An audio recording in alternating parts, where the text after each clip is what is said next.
My name is Carlton Cartwright. I'm the Executive Director for Veterans Memorial and Multicultural Histories Incorporated.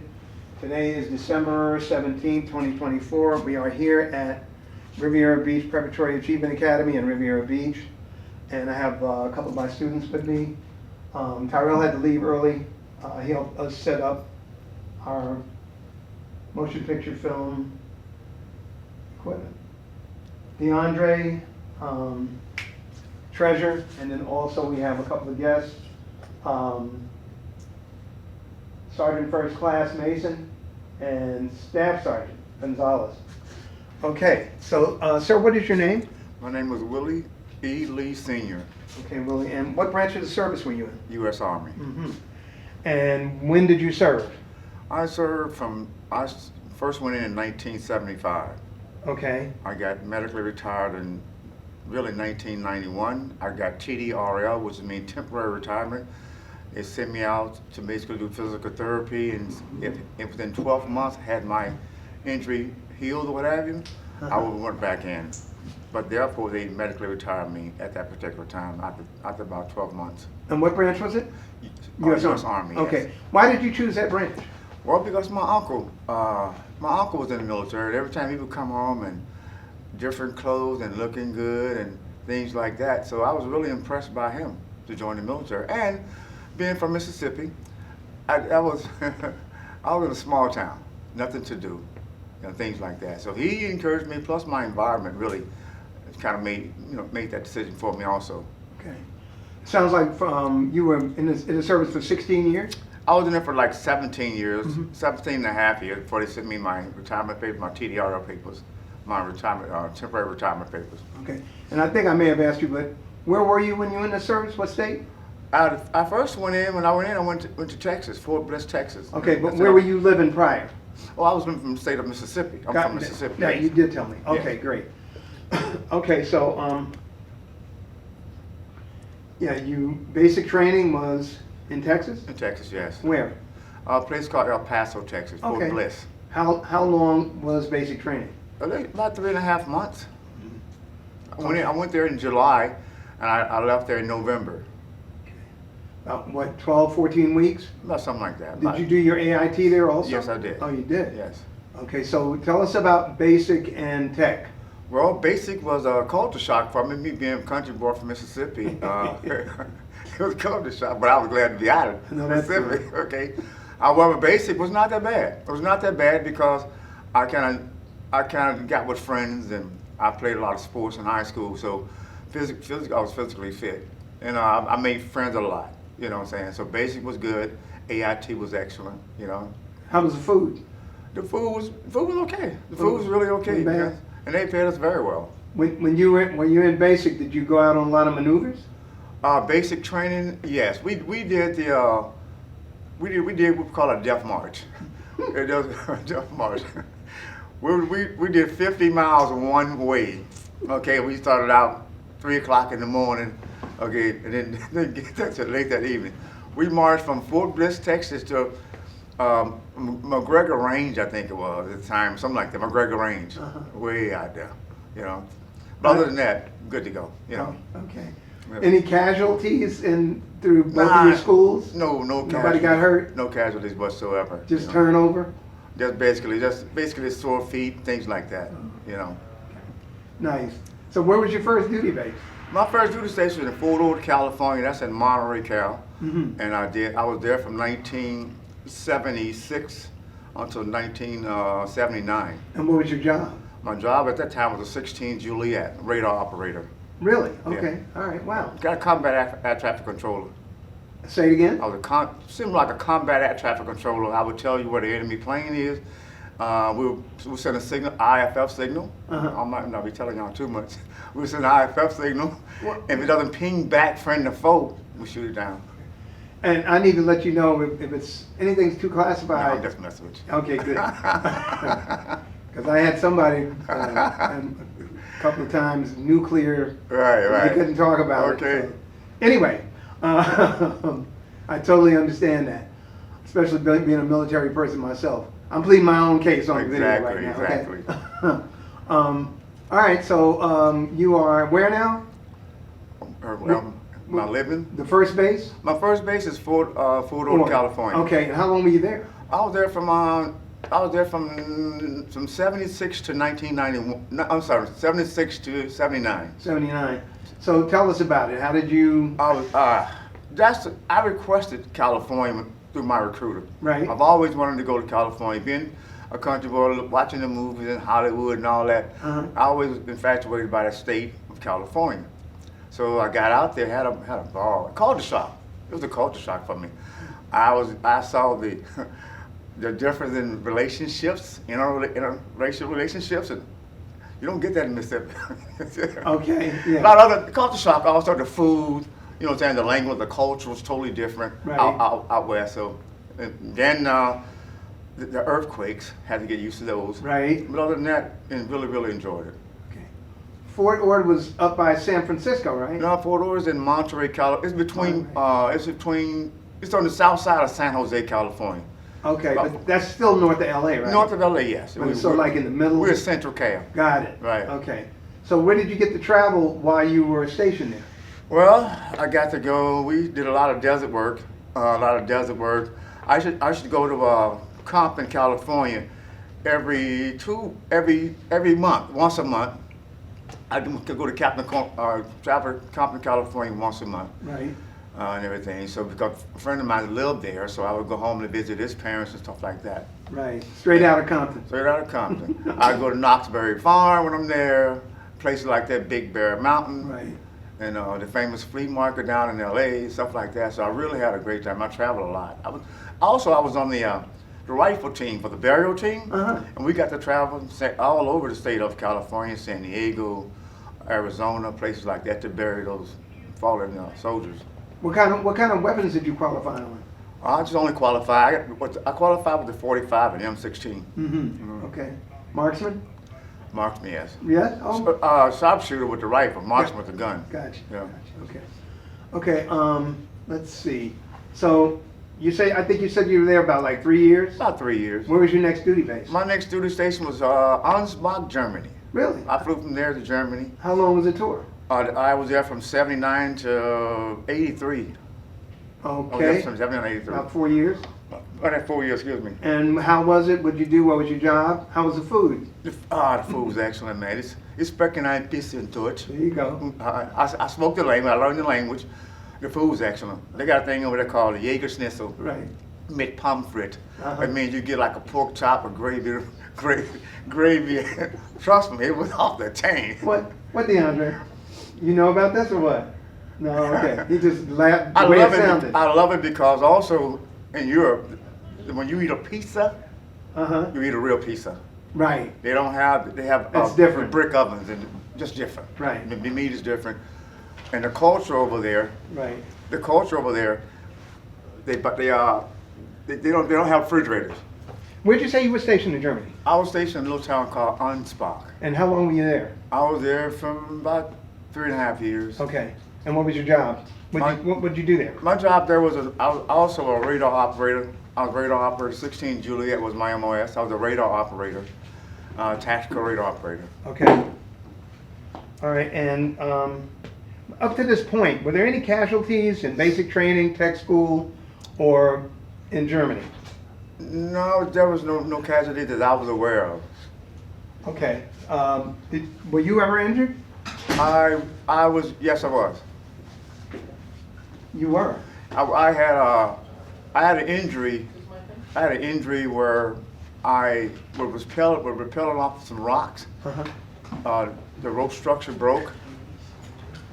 Okay. The rope structure broke, and I landed maybe about 15 feet on nothing but rocks, and I damaged my plantar fasciitis. I damaged both my fasciitis in my feet. Your what? Plantar fasciitis. I never heard of that. Plantar fasciitis. Okay. That's that thing that operates the toes under your feet. Right. It goes from the heel of your feet to each one of your toes. Got it. The plantar fasciitis. Yeah.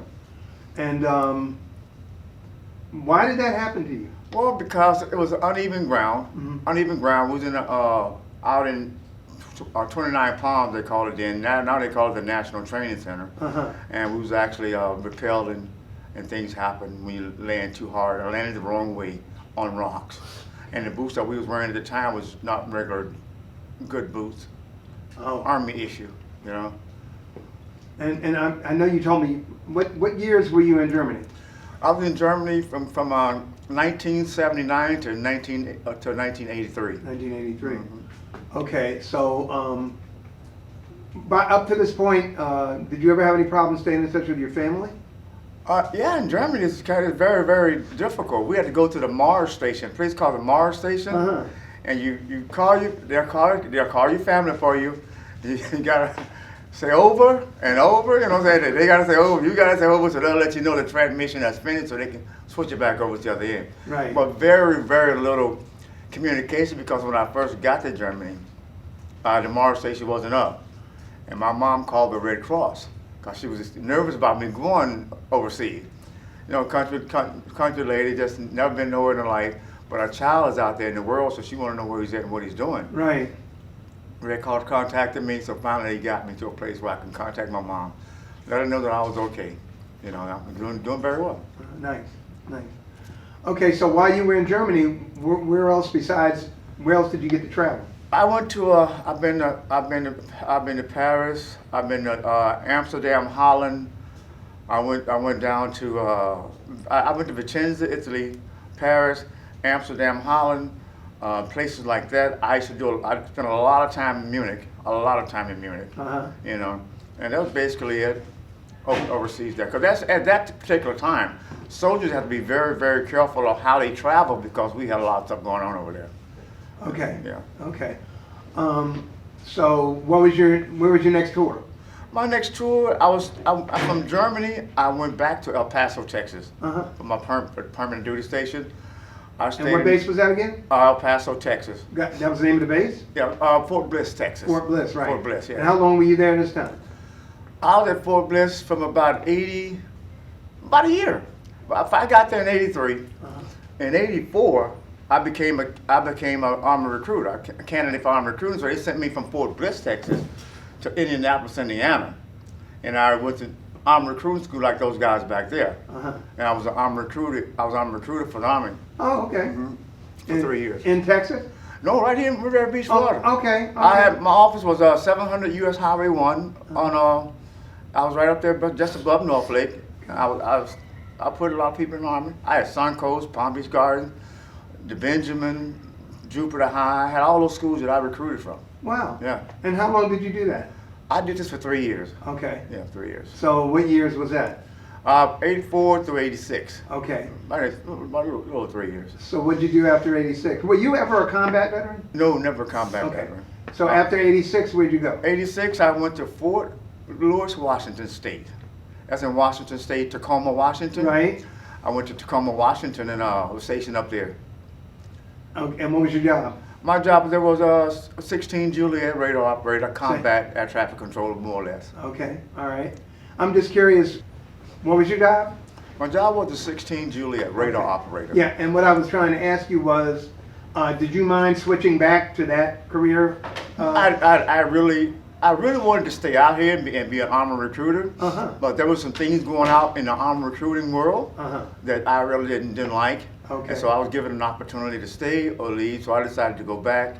And the Army was much easier than being an Army recruiter, to be honest with you, because a lot of sleepless nights, a lot of early mornings, things like that. So I went back to, from there I went to Fort Lewis, Washington, Tacoma, Washington. Right.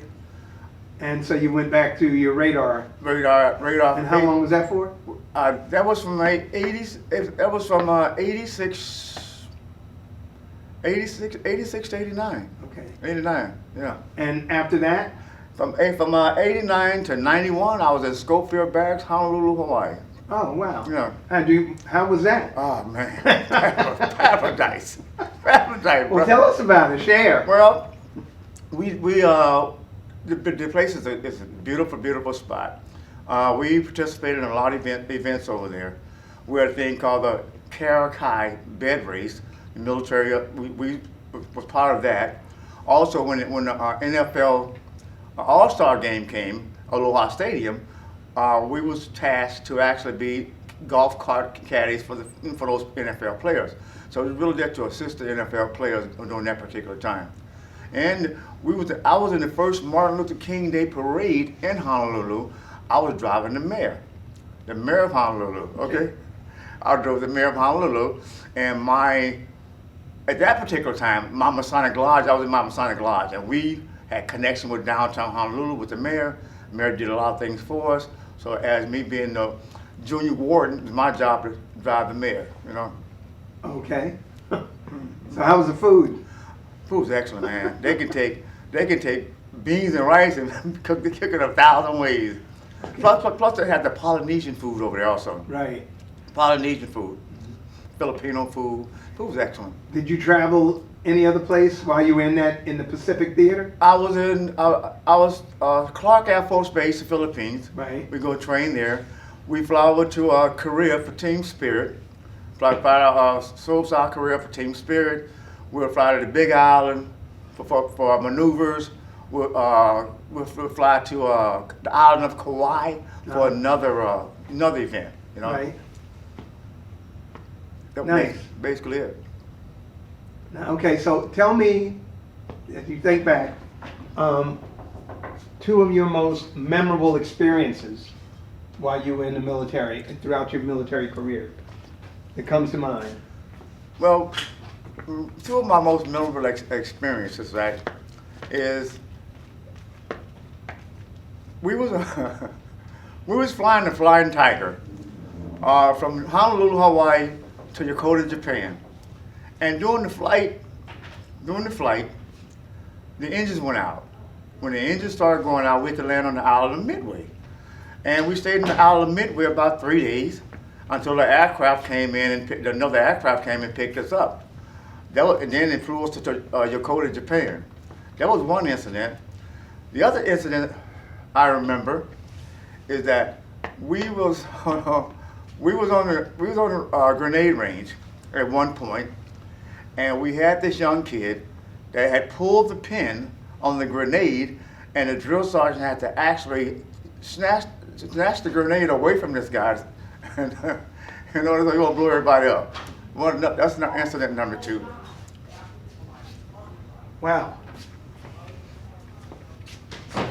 Did anybody get hurt? Nobody got hurt. We just got a lot of dirt, stuff like that. That was basically it.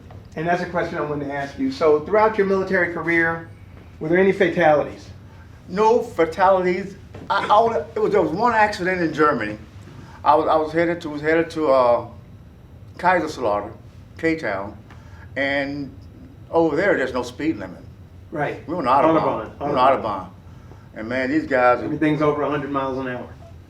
My thing is too, on Autobahn, when there's an accident, there's a 20, 30, 40, there's a pile up big time. Somebody dead because the car burst into flame at that particular speed. Right. And all I can remember is just seeing bodies being burned inside of cars. Ooh.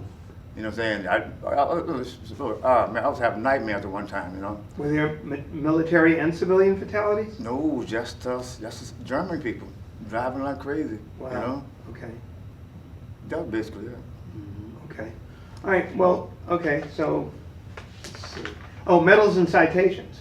Well, just a normal medals, marksman medal. So you got sharpshooter too, right? Sharpshooter, Army combination medals and things like that. I got rewarded for being an Army recruiter. You know, I got the gold badge for being an Army recruiter, right? And everything. Other than that, good to go. You know. Nice. Okay. Well, congratulations. Sure, well deserved. So what did you do after the military? Well, after the military, I got medically retired in '90. Where were you when you separated in '91? I was when I separated in '91. I was in Schofield Barracks. I flew from Honolulu back home. I got here Let's in Schofield that again. Schofield Barracks, Honolulu, Hawaii. Oh, okay. Island of Oahu.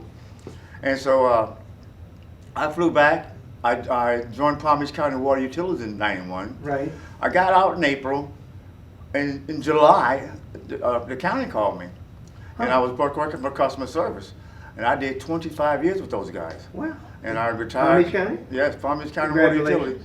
I retired in 2016. What was your job? My job was first I was a meter reader, just to get my foot in the door. Right. Then I became a customer service representative. just to get my foot into that door. Right. Then I became a lift station technician and / electrician. And just to get my foot in that door, the higher I went, the more money I got. Right. So therefore, being a family man, I'm trying to make those dollars for the family, Nice. Okay. Okay. So in civilian life, tell me all the places that you visited that you haven't mentioned. Man, civilian life, been a lot of places, Bahamas, everywhere but Jamaica. Been to Bahamas, Indianapolis, Indiana, Chicago, Memphis, Tennessee, West Memphis, Arkansas, Louisiana. Been out to Houston, Texas, Little Rock, Arkansas. Just places that have been, Key West, a lot of times, Jacksonville, Orlando, just all those places, go on and on and on.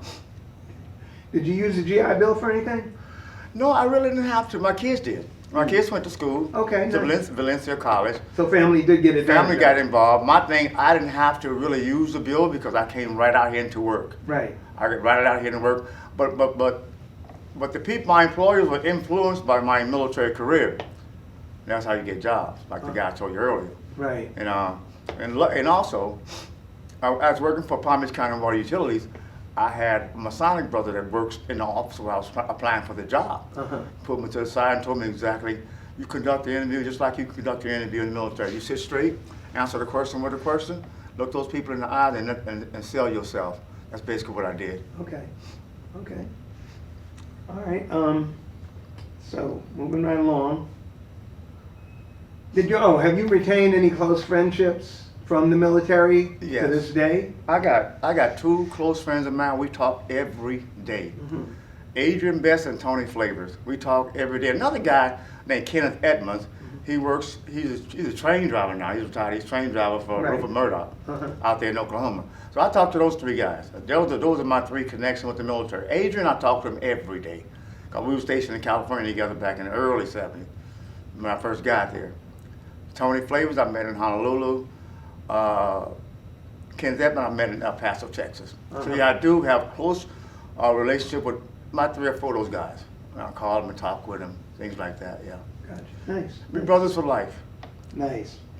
So just a few more questions. Did your military experience influence your thinking about war or about the military in general? Well, yes, it does. It's necessary for some wars because we have some countries out there that really, really, really don't like us. And I've been stationed overseas a lot of times. The same people that's begging for money, begging for our help, the people that's spitting on soldiers overseas. So yeah, I have my thing about war. Some countries should have, you have to protect yourself as a country. Right. And as a big brother of the United States, we have to protect ourselves. How did your service and experiences affect your life? Oh, wonderful, man. It really catapulted me into the civilian world.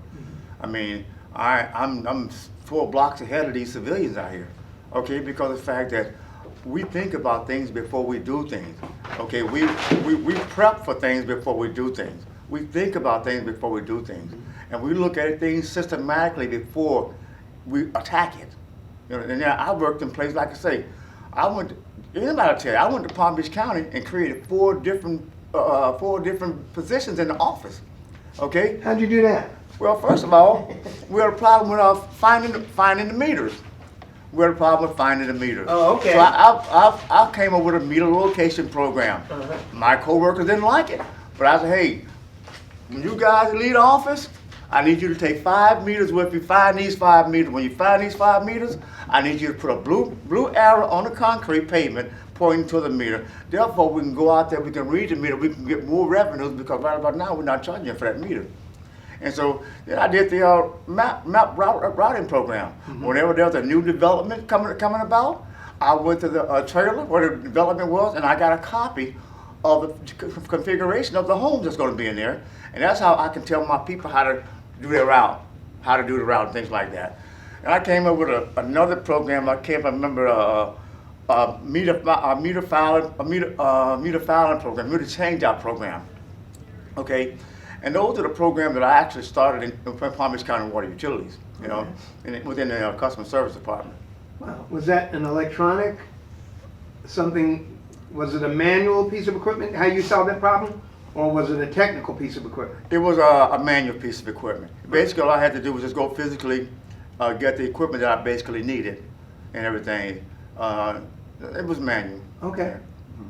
Okay, well, I want to thank you for a wonderful interview, and I also want to thank you for your service. Yes, yes. If I can say one thing, Please, yeah, I was going to ask you, was there anything else that you One wanted thing to before I share leave. that you had not? Yes, we as adults and with kids in this society, we have to direct our kids the right directions. Okay, if my personal opinion, if you're sending your kid to school for 4 years, you're wasting 4 years of his time and 4 years of your money. If you don't send this kid to school for a technical position or a professional position of 8 years, you're wasting his time. Because the job market that he has out here, that he's going into right now is saturated. I mean, there's no job. Why do you think half of the kids end up at Burger King, McDonald's? I'm not saying they don't have great career opportunities, but you didn't go to school for that. You didn't go to school for that. A lot of our kids right now, they're not even working in the career field. So if you're going to send your kid to school, send them to trade school. Half of the kids I graduated with, I'm 4 years ahead of them. They went to school, I went to work. Okay, simple as that. I'm not saying don't go to college, but if you do, go the professional route. Do your 8 years. Right. 8 years. And that's basically it. God bless y'all. Merry Christmas, Happy Holidays. I really enjoyed the interview. Thanks a lot, Mr. Conrad. I appreciate you. And that feeling's mutual. Thank you so Outstanding. much. I appreciate you. Okay.